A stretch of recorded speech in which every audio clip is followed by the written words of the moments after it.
দৃষ্টি আকর্ষণ করেন, আমরা হয়তো মরবো, আর নাহলে আপনার কাছে একটা সুভা নিয়ে যাবো, ওটা আমরা চাকরি ফেরত পাবো, আর নতুবা মৃত্যু হবে আমাদের শাহবাগপুরে।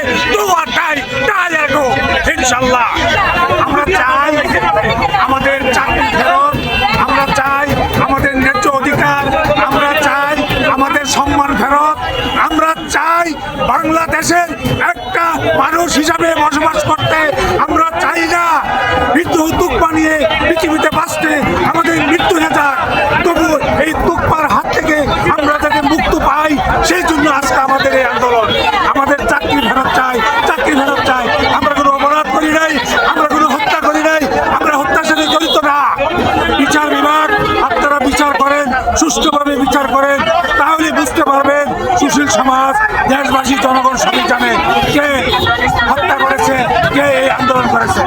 অসুস্থ রোগী আপনি এখান থেকে দিতেছেন না, আপনি কি মানুষ নাকি? আপনি কার জন্য এখানে বসে আছেন? এরকম আপনি কার জন্য এখানে বসে আছেন নাকি? আপনি এখানে কার জন্য? মানুষের জন্য আপনারা? আপনি কেন এখানে শুয়ে আছেন?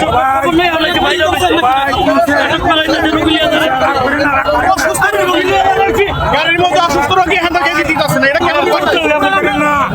আমাদের মধ্যে জুলুম করেন না, রাগ করেন না।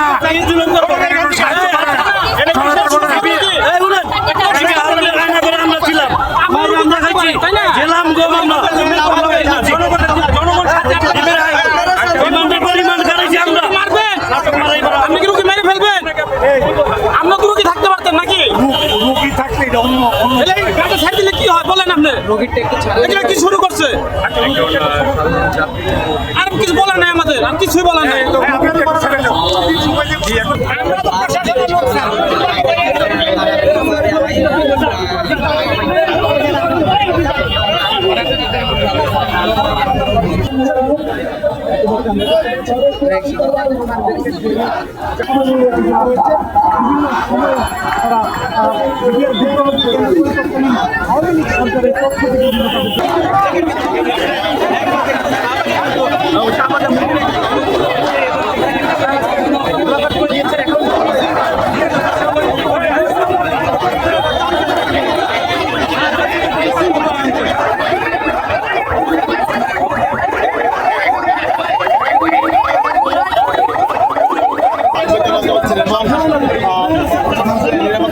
নিরাপত্তা বলয় ভাঙার কারণে মূলত এবং